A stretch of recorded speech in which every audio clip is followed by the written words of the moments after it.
Fala pessoal, sejam bem-vindos ao podcast Cara dos Esportes, episódio de abertura da semana, nosso primeiro episódio da semana falando sobre NBA, vai ter o segundo também na madrugada de quarta pra quinta-feira, esse episódio sobre NFL também pra quem é fã de futebol americano.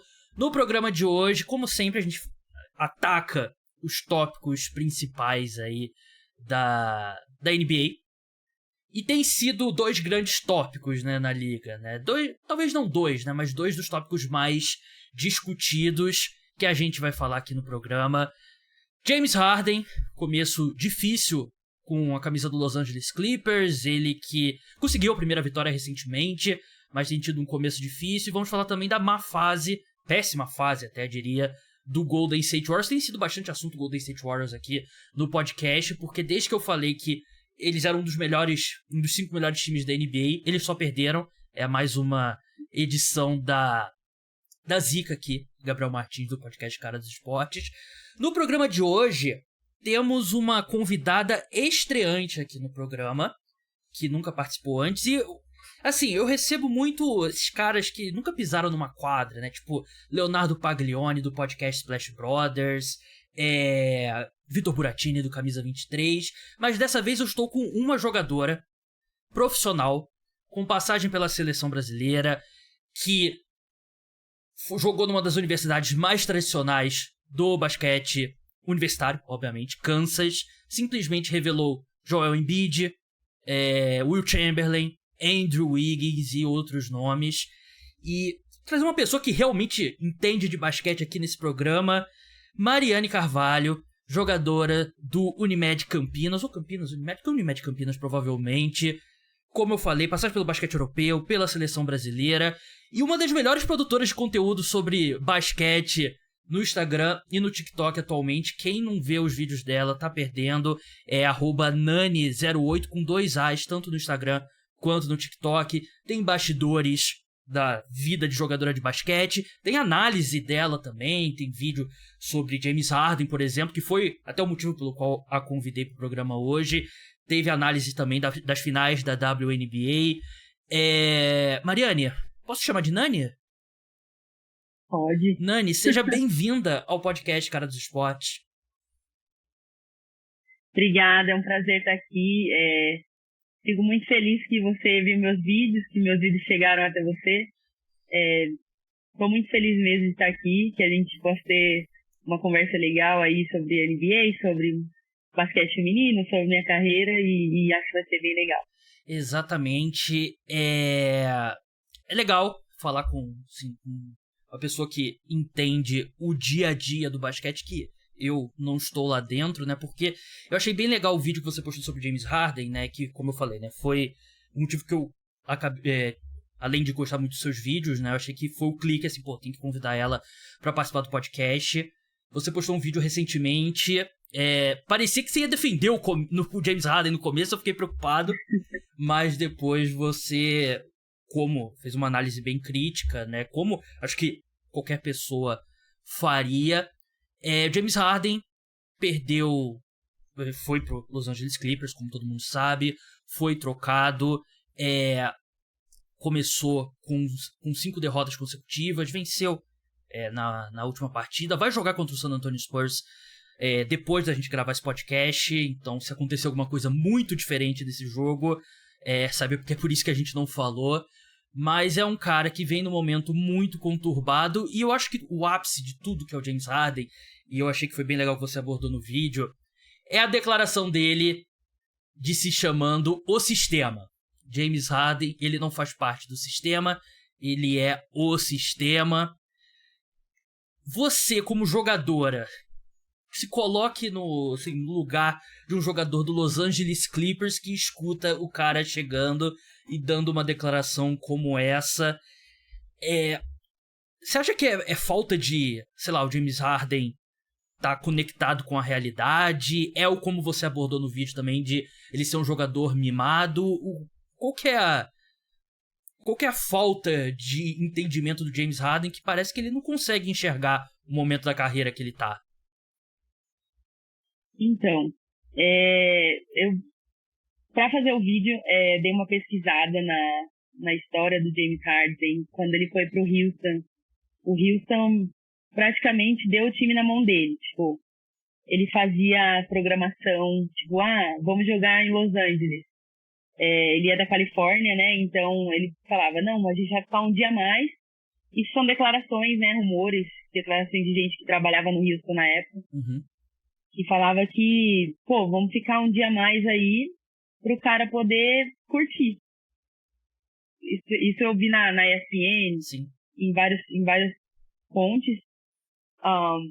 Não só isso, parece que quando o Westbrook estava lá, ele ficou muito incomodado com os horários, né, que eles marcavam tal horário para sair de avião. O Harden nunca respeitava. Tipo, ele era realmente o dono do time. Então, eu imagino eu jogando com ele, me dá uma raiva, assim, interna, que eu não sei explicar. Tipo, eu acho que eu não ia conseguir jogar basquete tranquila, sabendo que tem alguém assim no meu time, sabe? E ainda mais que é uma coisa, que é uma atitude tão egoísta, que eu acho que quebra totalmente a possibilidade do meu time ganhar um troféu, sabe? Ganhar um campeonato. E por isso que as pessoas, os críticos, qualquer um, não sei se tem algum fã muito grande do James Harden, mas as pessoas estão falando que o Clippers não vai chegar onde poderia chegar essa temporada por causa da chegada dele, né? Eu não sei se ele tá fora da realidade, se ele é, sei lá, narcisista, não sei, mas eu só sei que deve ser muito ruim jogar com ele. No final do podcast eu vou perguntar pra Nani dizer quem que é o James Harden do Campinas, né? Então aguardem aqui. Aguardem aqui. Meu Deus. Não, mas tem uma coisa, é meio pessoal pra mim também. Quando eu joguei na universidade, meu primeiro ano, na Universidade de Kansas, tinha uma companheira de equipe, mas assim, igual. Porque, tipo assim, o James Harden, ele não deve ser um cara chato, porque eu vi você vê alguns vídeos dele com o microfone, ele é um cara que fala, um cara que anima, sabe? Você vê o vídeo que o Embiid ganhou o MVP, ele abraça o Embiid, sabe? Sim. Ele não deve ser um cara desagradável nesse nível. E a gente tinha uma jogadora assim, chamava Jessica Washington, era pra ser top 10 pick da WNBA. A menina tinha, tipo, a solução pra tudo dentro de quadra, tipo, ela tinha recurso pra tudo. O passe dela era perfeito, o arremesso dela era perfeito. Tipo, eu ficava olhando ela jogar e falava, caraca, ela é muito boa. Mas, cara, ela também era mimada. Tipo, não aparecia pra treino. Era tal hora que era pra estar no ônibus, ela não tava. A gente arriscava sair sem ela. Era pra estar no vídeo, ela não tava. Daí, tipo, você vai perdendo a conexão. Tipo, você vai pensando assim, é da hora jogar com a menina? Mas a gente não vai ganhar nada, assim, sabe? Você começa a criar uma desconexão, assim, sabe? Entendi. Então sinto que deu o famoso gatilho, né? Vendo a situação do James Harden, né? Foi. Exatamente isso. Foi um trauma.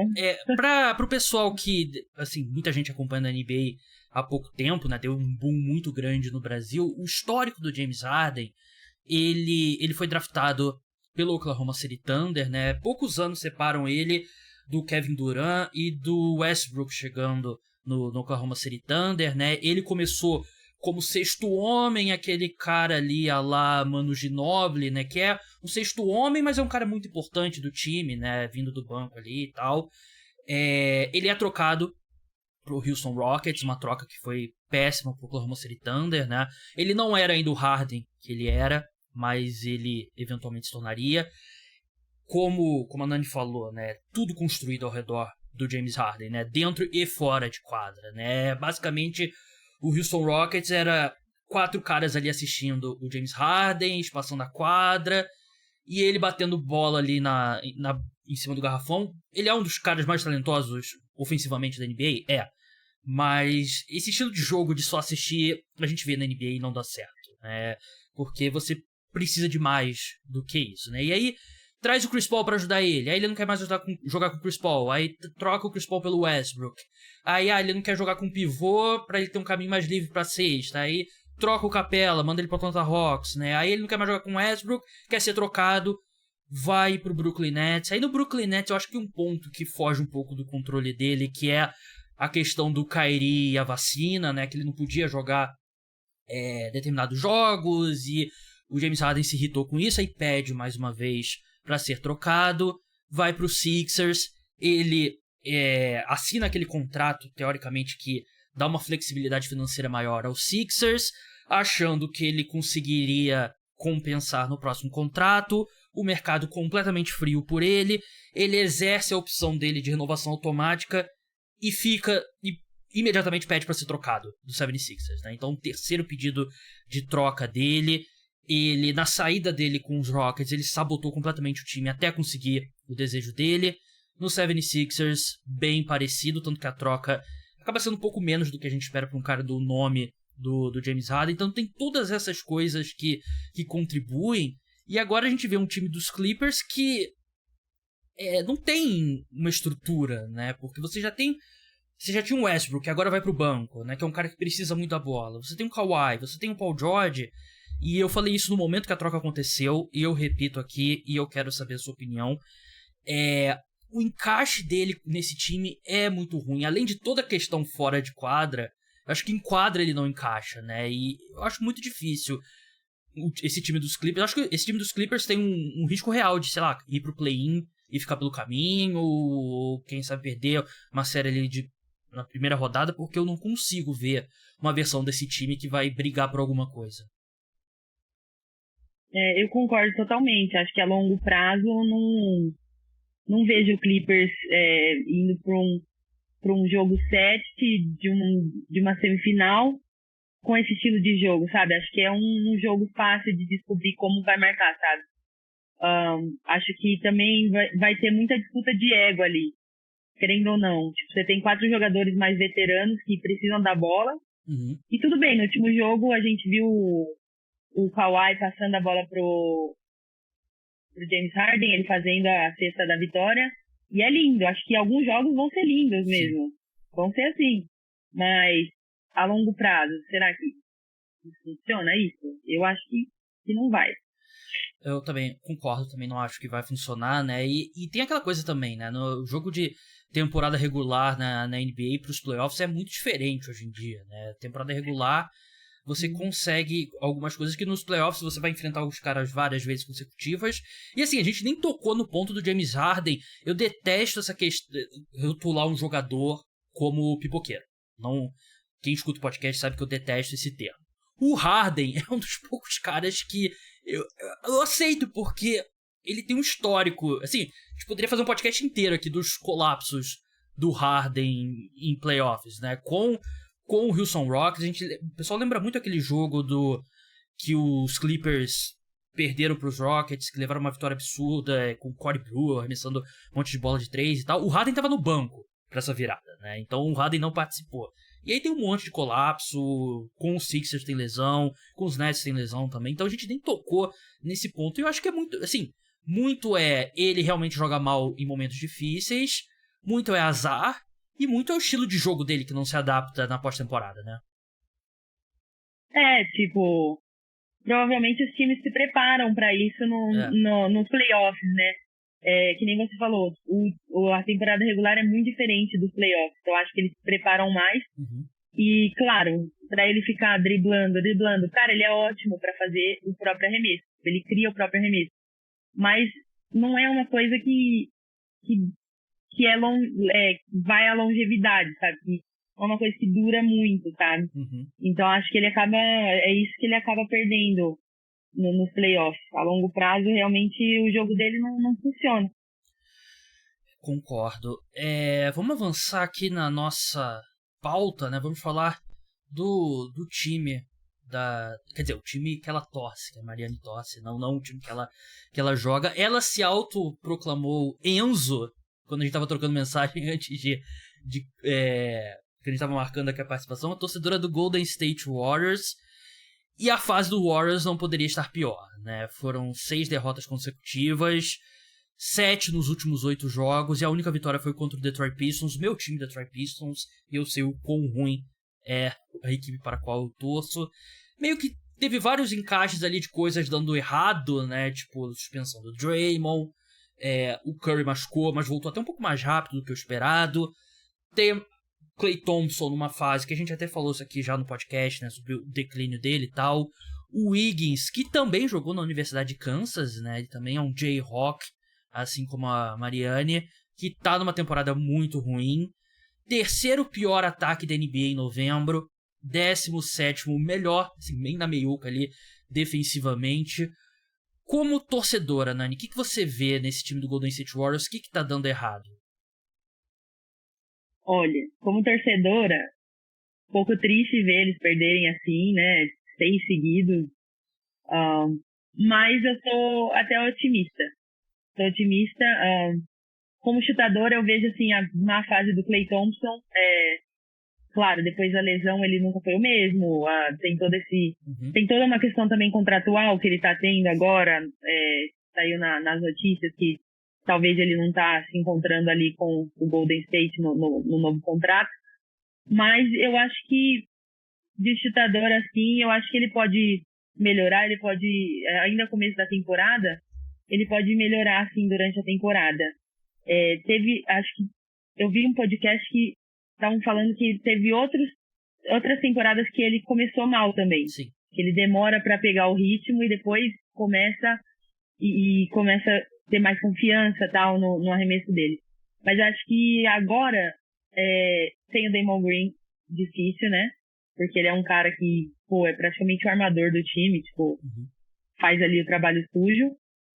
O time tá dependendo muito no Steph Curry, muito. O Steph Curry tá levando sozinho, tá incrível ver ele jogar, aos 35 anos, fazendo, 30 pontos por jogo. Mas eu acho que o time precisava mais do Andrew Wiggins, realmente. No último jogo, acho que ele fez 31 pontos, né? Um sinal importante. Foi, mas precisa dele mais jogos, sabe? Eu acho que ele precisa dar um passo a mais. Mas o time eu acho que sofre bastante por isso, porque os jogadores da base que foi campeã, dessa base que eles foram crescendo, são jogadores que estão virando veteranos, né? Já são veteranos. Uhum. E eu acho que alguma hora começa a ficar difícil para encaixar esse jogo com as novas pessoas chegando. Eles trocaram muita gente nesses anos. Uhum. Então acho que fica difícil para encaixar, porque é um sistema que eu acho que demora um tempo para encaixar entre os jogadores. Então, como é o começo da temporada, ainda dá para ser otimista que eles têm um bom técnico, têm bons jogadores, que eles vão encaixar no sistema. Essa questão do sistema, realmente eu concordo, e até por isso que um dos pontos que eu até falei no último podcast, né, quando teve a estreia do Gui, né, o Gui Santos, que agora tá no time principal da equipe, não é um sistema que é fácil para jogadores jovens terem minutos, né? A gente vê até escolha de loteria como Kuminga, né, tendo muita dificuldade para encaixar, né? O Wiseman tentou e não conseguiu, né? Tá no Detroit Pistons agora, né? Moses Moody também foi uma escolha alta, então é mais um motivo para o pessoal ter em mente que é questão de precisa de tempo, o Gui Santos, né? Tem 21 anos também, muito novo ainda, mas eu concordo, acho que sem o Wiggins sendo o Wiggins é muito difícil ver esse time. Acho que o Klay é aquilo mesmo, né? O Klay vai ter momentos que ele vai jogar muito bem, vai ter momentos que ele vai jogar muito mal, né? Ele, por exemplo, quando o Curry se machucou no final da temporada regular passada, o Klay teve um mês de média ali de 28, 30 pontos por jogo, né? Ele consegue ainda alcançar esses níveis, né? Você quer que ele alcance um pouco mais frequentemente, né? Mas eu ainda acho que vai melhorar, até porque piorar realmente é complicado em relação ao que ele vai jogando, né? O Wiggins é o X da questão mesmo, porque no título dos Warriors, ele foi o segundo melhor jogador do time, né? A gente viu as finais dele contra o Celtics, ele jogou muito bem. Ele tá com média de 12 pontos, 22% de 3, 3,9 rebotes por jogo. Então eu concordo, eu acho que ele é meio que a chave aqui, né? Porque a gente já viu o Klay superar essas fases ruins. Agora a gente precisa ver o Wiggins, né? Porque ele é importante nos dois lados da quadra pra equipe. Não dá pra ser não é sustentável esse estilo de jogo que vai lá, Curry resolve e ninguém mais consegue produzir. Até acho que o que você acha da chegada do Chris Paul, esse início de temporada? Porque eu acho que ele tem sido uma opção legal no banco. Até acho que ele deu uma caída recentemente, tá arremessando um pouco mal. Mas eu acho que dá mais uma alternativa pra equipe. Eu gostei bastante, apesar de que ele não tem sido o Chris Paul de sempre, sabe? Não sei. eu vejo ele meio apagado, assim, ultimamente, nos últimos jogos. Ele tá numa outra fase, né, da carreira, né, já mais velho. Então. Eu não sei se você sente isso, mas agora, por exemplo, da minha idade, eu cresci meio que vendo esses jogadores no prime deles, tipo James Harden, Paul George, Stephen Curry, sou um pouco mais nova, não sei. Mas agora, tipo, você vê jogadores, eles atingindo esse patamar de, tipo, pô, talvez eles não joguem tanto quanto antes, sabe? Talvez eles não estão mais no prime. O Stephen Curry, o LeBron James, acho que é uma exceção, mas é meio estranho, assim, de ver, pô, agora o Westbrook pediu pra sair do banco, sabe? Chris Paul saindo do banco pela primeira vez, sabe? Começa a ser meio estranho, assim, não sei, é uma fase meio estranha pra mim assistir NBA, porque ver esses jogadores atingindo essa idade. Assim. O Chris Paul realmente, né, ele sempre foi um cara que ele meio que controlava tudo, né? Não no estilo do Harden, né? Porque ele era muito mais armador de incluir os jogadores e tal. Mas é estranho mesmo ver essa versão do Chris Paul. Não é questão do tempo, né? Eu sei que quando LeBron, quando ele começar... Quando a gente vê algum declínio, imagino que eventualmente a gente vai ver, né? Porque parece que o cara tá jogando melhor do que no mesmo nível de sempre, né? Mas vai ser muito deprimente, né? Apesar de eu ter ouvido nos bastidores aqui que eu tô conversando com uma hater do LeBron aqui, né? Então... Quem tá assistindo... Não é mais tanto também, antes era mais. Mas era mais de estilo de jogo, não de pessoa, pelo amor de Deus. Também enfrentou muitas vezes o Golden State Warriors, né? Nas finais, né? E o LeBron... Saiu aquele vídeo da comemoração dele, até postei, né? Ele fazendo a comemoração lá, totalmente legalize. Né? O velho tá maluco, vai fazer 39 anos aí fazendo comemoração legalize. Mas, enfim, Golden State Warriors, minha opinião, não como torcedor, gosto muito do Golden State Warriors, mas não torço pro time, é que eu acho que esse time se encaixa. Eu acho que vai chegar lá no final da temporada regular, vai ser um time que vai estar na briga um patamar abaixo do Denver Nuggets, mas eu acho que a Conferência Oeste inteira tá um patamar abaixo do Denver Nuggets. Eu acho que o Wiggins eventualmente se encontra, o Clay eventualmente se encontra, e esse time vai ser competitivo. Eu acho que foi meio que um encaixe assim, de muitos fatores negativos ao mesmo tempo que fez a equipe cair tanto. E você como torcedora? Eu também acho. Tem esperança. Eu espero que melhore. Eu estou muito esperançosa que vai melhorar. Eu acho que, como eu disse, esse sistema aí, quando encaixar, vai dar bom. Mas não pro título, assim. Talvez por uma temporada legal. Mas não pro título. O título eu acho que Nuggets e Celtics e, assim, por mais que o Sixers esteja num momento melhor que o Celtics, eu ainda coloco o Celtics a longo prazo acima. E eu acho que o Nuggets também tá bem, bem acima. Você tem algum palpite pra campeão? Eu acho que Nuggets de novo. Eu estaria pendendo pra isso nesse momento, né? Meu palpite antes da temporada era Lakers, né? Mas já tô meio descrente disso. Nani, como a gente passou aqui os 2 tópicos já de NBA, eu, assim, como um cara que fala de esportes, eu não escondo de ninguém que, se eu pudesse ter escolhido lá atrás, gostaria muito de ter sido atleta profissional. E como eu tô com uma atleta profissional aqui, de fazer algumas perguntas assim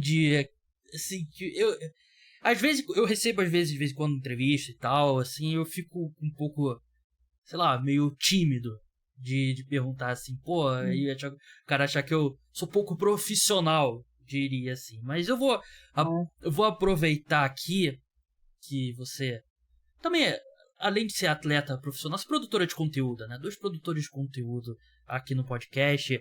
Mas eu queria começar perguntando pra você sua experiência no basquete universitário.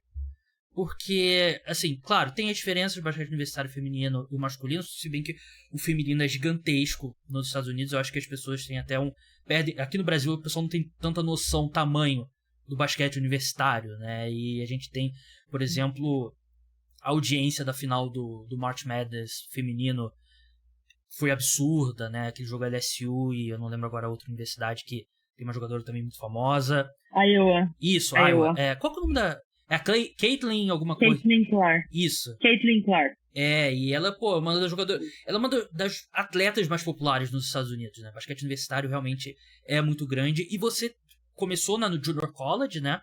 E jogou na Universidade de Kansas, que é um dos maiores programas. Foi campeão recentemente, revelou um monte de jogador que, como eu falei no começo, Wiggins, Embiid, Will Chamberlain. Mas como é que é jogar o basquete universitário nesse nível ali? Ser bem sincero, você ia pra aula mesmo? Claro. Pelo amor de Deus, se eu não fosse, eu não ia jogar. Mas, no começo foi difícil. Eu tenho até uma série de vídeos que eu explico minha jornada no meu Instagram. O pessoal achou uma loucura, né? Eu cheguei lá e não falava inglês. E aí tinha que ir pra aula, tinha que ir pro treino. Cheguei lá, o cara que me levou, é uma longa história, né? Vou resumir, o cara que me levou mentiu pra mim, disse que a bolsa era 100%. Pô, eu tinha que trabalhar pra pagar a mensalidade do college. Ou seja, trabalhava, dava e jogava. Eu não esperava isso eu esperava que ia ser 100%, eu esperava que ia chegar lá, treinar tranquilo. Os treinos eram de 5 horas seguidas, às vezes, na quadra. A gente fazia alguma coisa errada, saía pra correr punição em volta do college. Dava só nós correndo lá. 4 voltas em volta do college dava 4 quilômetros quase. Uma loucura no começo. Foi bem difícil, era muita disciplina, muita disciplina. No meu terceiro ano, eu podia escolher ir para uma escola maior, né? Você recebe várias propostas, vinha carta de todas as universidades pedindo para eu dar uma olhada, né? Para ver se eu queria jogar lá. Fui para a Universidade de Kansas e era uma realidade totalmente diferente. É uma escola Power 5. Power 5 são escolas que têm muito dinheiro. Então, a gente ia para jogo com avião particular. Ganhava tênis, era patrocínio da Adidas. Ganhava tênis da Adidas toda semana. Toda semana chegava um tênis novo. Às vezes eu até falo aqui, eu ia para casa com uniforme, esquecia de trazer no outro dia. Eu ia numa salinha que tinha muita coisa, muito uniforme, muita blusa, muita meia. E eu falava para eles, eu tô precisando de um uniforme novo. Eles davam na hora, uniforme novo. Bom, quando eu terminei a faculdade, eu ganhei 25 camisetas de jogo com meu nome. Porra! Que eles tinham. Tudo da Adidas, top, shorts da Adidas. A quadra sempre disponível pra gente, só pôr a senha lá. E tinha uma coisa que eu adorava, que era uma máquina de arremesso. Ah, isso é legal. Chegava lá, ficava o dia inteiro arremessando, e a máquina te passa o rebote, né? Uhum. Então você não precisa pegar rebote pra ninguém precisa cansar pra pegar seu rebote. Então eu adorava e era muito competitivo, muito competitivo. A gente jogava uma conferência que chama Big 12 e eram as melhores universidades dos Estados Unidos. A gente jogava um jogo por semana com a escola junto, tinha que estudar, tinha que fazer prova junto com jogos e era uma loucura, assim, mas eu adorava. Uma experiência que acho que eu nunca vou ter, mas... Não tô convencido que esses atletas vão pra aula, não. Tem que ir. Tem uma margem, GPA Sim, a sua média. nota total, né? A média. Se você não atinge a média lá que eles pedem, você não pode jogar. Por exemplo, agora mesmo, tem rumores que a jogadora do LSU, Angel Reese, que ganhou se eu não me engano, ganhou de MVP no ano passado. É aquela que fez um negócio ali pra Caitlin Clark, né? Isso. Ela não tá jogando, não apareceu nos jogos. E tem rumores que é porque o GPA dela não chegou na média. Porra. Ela faz aulas online, porque ela disse que não pode aparecer nas aulas presenciais, porque fica muita gente pedindo foto e tal. Mas mesmo com as aulas online, ela não chegou na meta que precisava chegar. Então aí você não pode jogar, se você não chega. Então provavelmente pode ser isso que aconteceu com ela. Por isso que eu ia na aula. Você chegou a se formar em Kansas? Me formei em comunicação. Ah, legal. E um minor em psicologia. Bem legal. E... Você chegou a jogar March Madness, né? O torneio da NCAA? Não. Você falou bastante do masculino, né? Que eles foram campeões, não sei o quê. Quando eu cheguei na Universidade de Kansas, o objetivo do técnico era mudar a cultura ali. Uhum. Porque todo ano eles perdiam muito mais jogos do que ganhavam e não se classificavam pro nacional. E era uma cultura de, tipo, as meninas iam e, tipo, vou chegar lá, tudo bem perder, sabe? É a mesma cultura que o Golden State tá tentando fugir, sabe? Que eles falam, perdemos 6, a gente não pode criar essa cultura de que perder é normal. Uhum. Pra elas era perder normal. Então ele chamou a gente, chamou umas meninas que gostavam de treinar, que tinham um pouquinho mais de sabe, de sangue no olho. Sim. Pra mudar essa cultura. Então o primeiro ano foi muito difícil, assim. A gente perdeu bastante jogos, mas no segundo ano chegou umas calouras lá muito boas, encaixou, a gente ia pro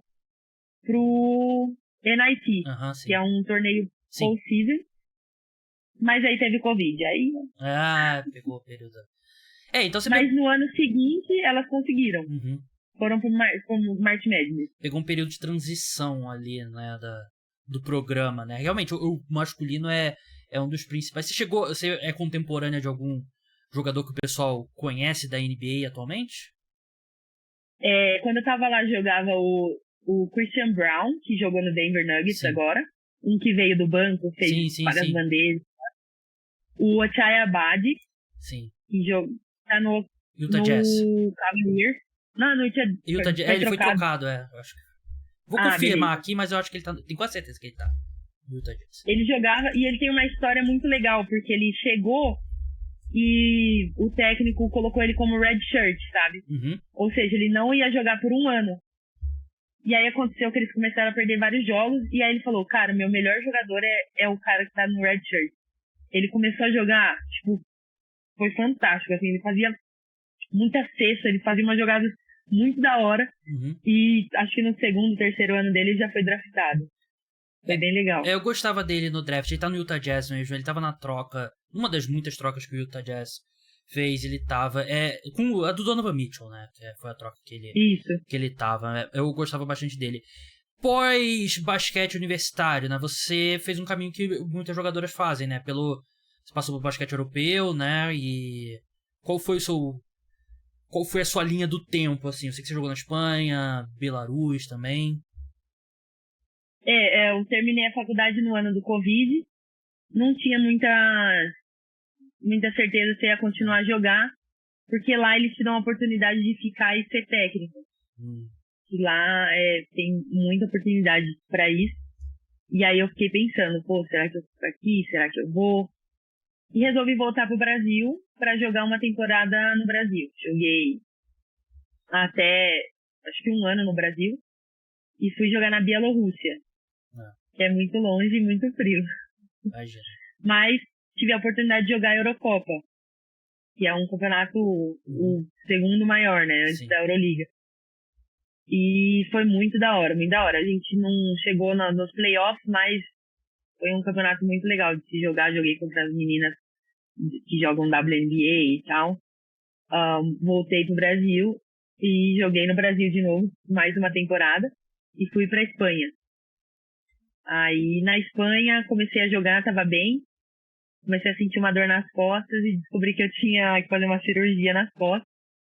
Fiquei aí um ano parada, tentando recuperar. Agora tô voltando. Eu vi Tomara até que dê certo. você botou uns stories lá, matando umas bolas de 3, né? Basicamente Splash Sister, né? Esse caminho, acho que na WNBA tem muitos jogadores que jogam na Europa, né? Na off-season da WNBA, né? Então tem muito isso, né? Você jogar uma parte aqui, jogar uma parte ali e tal. Você passou pela seleção também, né? Você esteve nas eliminatórias pro Mundial, né? E Isso. vai ter agora as eliminatórias para as Olimpíadas. E aí, como é que é? Sonho, imagino que seja voltar pra seleção, né? Isso. Ano passado, no pré-mundial, eu acho que fiz uma boa apresentação, assim, joguei bem. Infelizmente, depois comecei a ter lesão, atrás de lesão. Acabei ficando fora, né, depois disso. Mas, assim, no momento, não sei se eu chego pro pré-olímpico. Tipo, falando da lesão, assim. Mas se eu chegar, vou estar preparada, claro.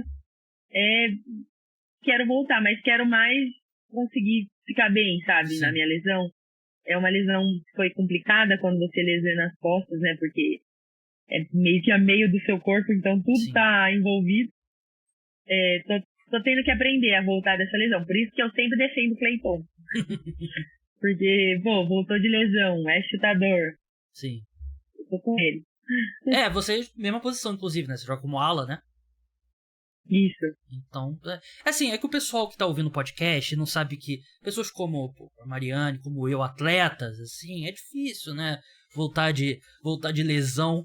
Última pergunta aqui. E, como eu falei, eu acho a vida de um atleta profissional extremamente fascinante. E eu acho que é o emprego mais legal que tem. Que é a coisa mais subestimada?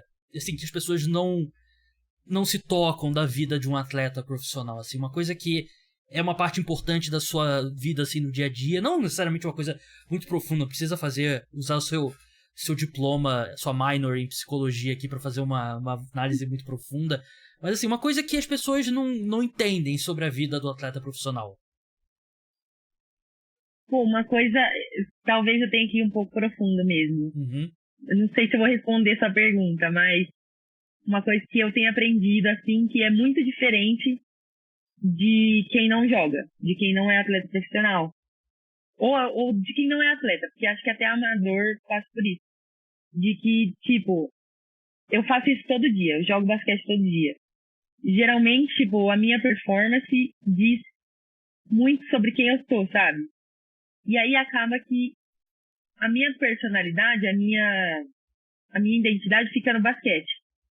Como eu faço isso todo dia e todo mundo me valida disso, acaba que, tipo, o basquete não é mais um trabalho, sabe? Acaba virando eu sou o basquete. Então, pra mim é muito difícil porque quando eu me machuquei, por exemplo, eu falei, caraca, o que eu vou fazer agora? Tipo, eu não vou jogar. Acaba que, tipo, o esporte vira sua vida, sua identidade. E eu acho que isso é uma coisa que as pessoas subestimam muito, assim. Claro que tem gente que faz da vida o trabalho e é a mesma coisa, eu acho. Uhum. Mas, às vezes eu queria ser mais, tipo, o Jokic, sabe? Tipo, é meu trabalho só. Tipo, não é quem eu sou. Andar de cavalo no off-season, sem se preocupar. Isso. Mas esse tempo que eu fiquei parada foi ótimo pra entender isso. Mas eu acho que muita gente que não entende. Porque quando eu me machuquei, eu conversava com as pessoas que não jogavam e elas falavam assim, tá, mas e daí, tipo, você tá bem, você tá viva, tipo... Tá de mas férias. eu falava, mas eu não vou poder jogar. Mas você tá de férias, tá recebendo, vai só fazer físio. E eu assim, você não tá entendendo. Faz sentido mesmo. Realmente, não é só um emprego, né? É a sua vida. Mas além do basquete, eu peço, por favor, que você continue fazendo seus vídeos, porque seus vídeos são muito legais. O da trufa, eu comprei uma trufa esses dias, depois de ter visto o seu vídeo da trufa. Obviamente, eu moro no Rio, não tem como comprar a trufa da senhora lá que vocês estavam fazendo a propaganda, que assim, comunicação, você é comunicadora, né, formada, mas o brasileiro nasce com o dom do marketing. É um vídeo muito legal, recomendo. Siga a Mariane lá no @nani08 com 2 As e Y, Nani08, Instagram, TikTok, conteúdo bem legal, bastidores, coisas engraçadas, dancinhas de TikTok também, que esse, infelizmente, não tem como contribuir muito ao TikTok. Mas, Nani, muito obrigado pela participação aqui e vou te considerar convidada recorrente do podcast Cara dos Esportes. Então, fique atenta a convites futuros. Muito obrigado e até a próxima. Eu que agradeço. Pode chamar aí que eu não tenho nada pra fazer à noite. Tamo junto, a gente fala de muitas coisas aqui e muito agradecida mesmo pelo convite. Então é isso, pessoal. O podcast Cara dos Esportes de NFL volta nessa madrugada de terça pra quarta. Na madrugada de quarta pra quinta, segundo episódio sobre NBA da semana. Acompanhe os vídeos lá no TikTok, no Instagram, no YouTube. Se inscreve, deixa 5 estrelas, aquela coisa toda que vocês já estão acostumados. Então é isso, pessoal. Até a próxima. Tchau!